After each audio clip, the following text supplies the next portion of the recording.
है साइक्लोट्रॉन पढ़ना है। साइक्लोट्रॉन की रचना पढ़ेंगे, साइक्लोट्रॉन की कार्यविधि और सिद्धांत पढ़ेंगे, साइक्लोट्रॉन की आवृत्ति पढ़ेंगे और धनायन की अधिकतम गतिज ऊर्जा पढ़ेंगे, साइक्लोट्रॉन का सीमाएं पढ़ेंगे, साइक्लोट्रॉन का उपयोग पढ़ेंगे।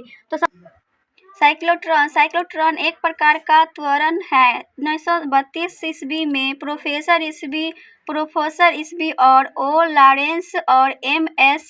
लिंगवेंस ने विकर्सस्टीन कैस्फेनियन ने सर्वप्रथम साइक्लोट्रॉन का आविष्कार किया। वर्तमान समय में तत्वांतरण तकनीक के लिए यह सबसे प्रबल उपकरण है। एक ऐसा उपकरण है जिसका उपयोग आवेशित कणों जैसे प्रोटॉन, अल्फा कणों, न्यूट्रॉन और आयनों की अति उच्च ऊर्जाएं तक त्वरित करने में किया जाता है। इस उपकरण को साइक्लोट्रॉन कहते हैं।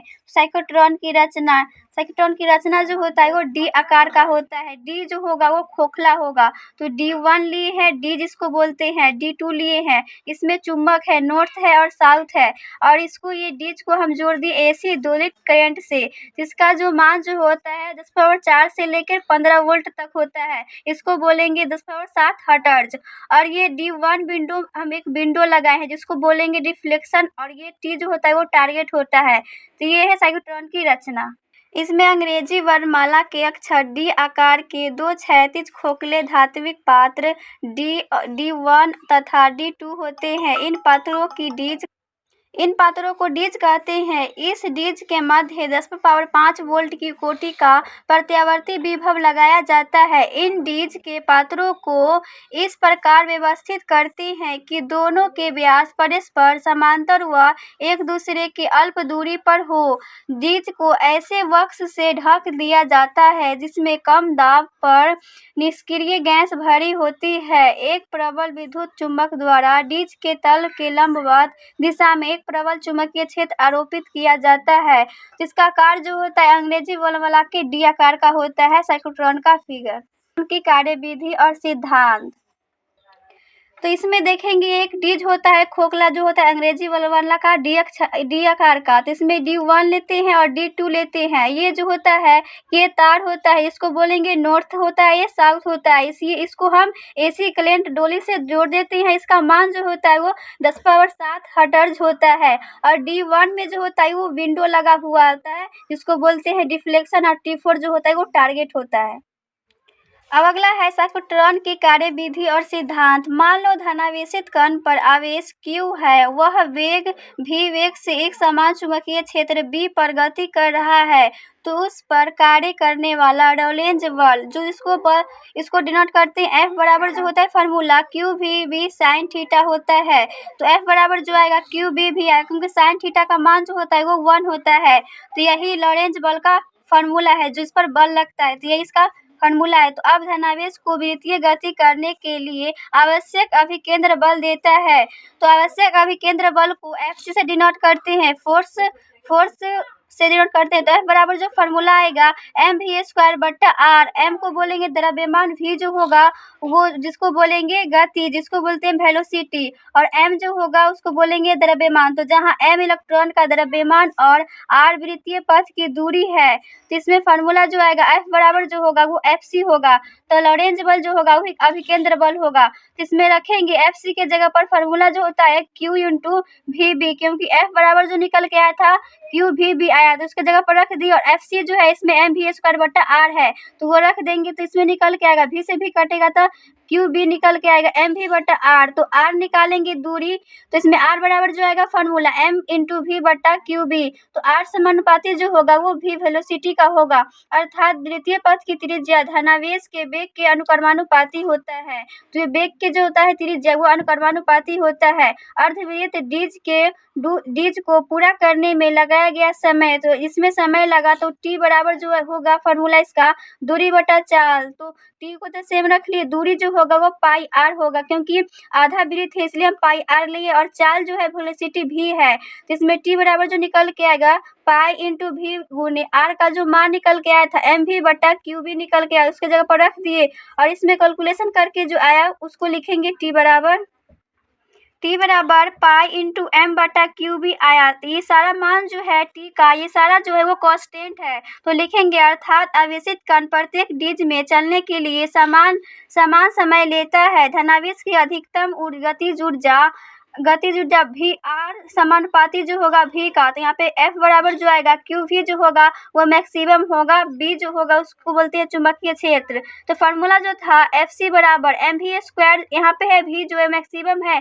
R भी यहाँ पे बट्टा में मैक्सिमम है, तो Q भी मैक्सिमम B बराबर जो आएगा एम वी स्क्वायर बट्टा R।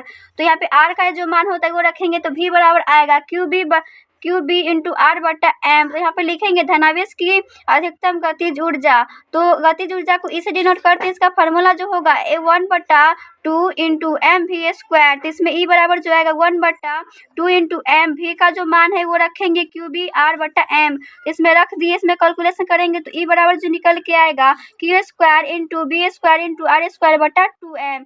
तो यही गतिज ऊर्जा का फार्मूला निकल के। अब अगला है साइक्लोट्रॉन की आवृत्ति। साइक्लोट्रॉन इस शर्त पर कार्य करता है कि लगाए गए विभवांतर अर्थात विद्युत क्षेत्र की आवृत्ति को धनावेश की परिक्रमा की आवृत्ति के बराबर होना चाहिए। विद्युत क्षेत्र की इस आवृत्ति को साइक्लोट्रॉन आवृत्ति कहते हैं।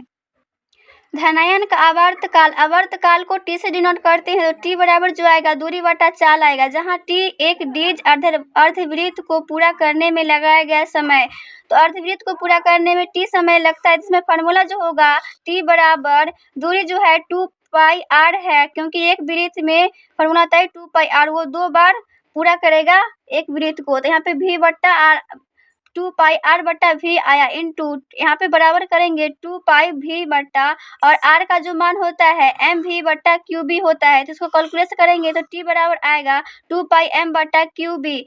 t बराबर जो होता है पाई इंटू m बट्टा क्यू बी होता है, इसलिए हम इसके जगह पर रख दिए t के जगह पर। अतः साइक्लोट्रॉन आवृत्ति FC बराबर 1/2 होगा, तो FC बराबर जो आएगा क्यू बी बट्टा 2 पाई m।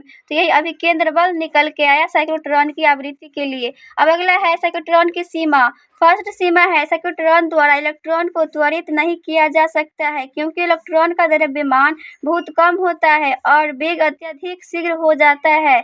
अब दूसरा है साइक्लोट्रॉन द्वारा आवेशित हीन कण जैसे न्यूट्रॉन को भी त्वरित नहीं किया जा सकता है। अब तीसरा है साइक्लोट्रॉन द्वारा किसी आवेशित कण को इतने अधिक वेग से भी त्वरित नहीं किया जा सकता है कि इस कण का वेग प्रकाश के वेग के बराबर हो जाए। अब अगला है साइक्लोट्रॉन का उपयोग। फर्स्ट है इसका उपयोग नाभिकीय संरचना का पता लगाने में किया जाता है। इसके लिए धनावेशित कणों को त्वरित कर तथा उनकी ऊर्जा में वृद्धि कर उनको नाभिक से संघटन करवाया जाता है। और दूसरा उपयोग है साइक्लोट्रॉन का उपयोग रेडियो एक्टिव पदार्थ बनाने में किया जाता है तथा रेडियो एक्टिव पदार्थ का उपयोग विभिन्न रोगों के निदान में किया जाता है, अतः चिकित्सा में भी इसका अत्यधिक उपयोग होता है। अब तीसरा उपयोग है इसका उपयोग कर धनावेशित कणों को त्वरित कर या ऊर्जा में वृद्धि कर उनको ठोस में डालकर ठोस के गुणों में सुधार या बदलाव किया जाता है तथा ठोस पदार्थों के गुणों का भी अध्ययन किया जाता है। तो ये सारा जो था उसका उपयोग था। अब MCQ का फर्स्ट क्वेश्चन है, एक समान चुंबकीय क्षेत्र में वृत्तीय गति करते समय किसी आवेशित कण का आवर्तकाल स्वतंत्र होता है, तो आवर्तकाल का फॉर्मूला होता है T बराबर 2 पाई इंटू एम बटा क्यू बी होता है। इसमें जो होता है पाई जो होता है m जो होता है उसको बोलते हैं द्रव्यमान, Q जो होता है वो आवेश होता है और B जो होता है चुंबकीय क्षेत्र होता है। तो इस फार्मूला में क्या नहीं है, तो देखेंगे ऑप्शन नंबर A है चाल है, B में है द्रव्यमान से, और C है आवेश से, और D में है चुंबकीय प्रेरण से। इसमें द्रव्यमान तो होता है, आवर्तकाल में द्रव्यमान भी होता है, आवेश भी होता है Q, और चुंबकीय क्षेत्र भी होता है B, लेकिन इसमें चाल नहीं होता है। ऑप्शन नंबर जो होगा वो A होगा।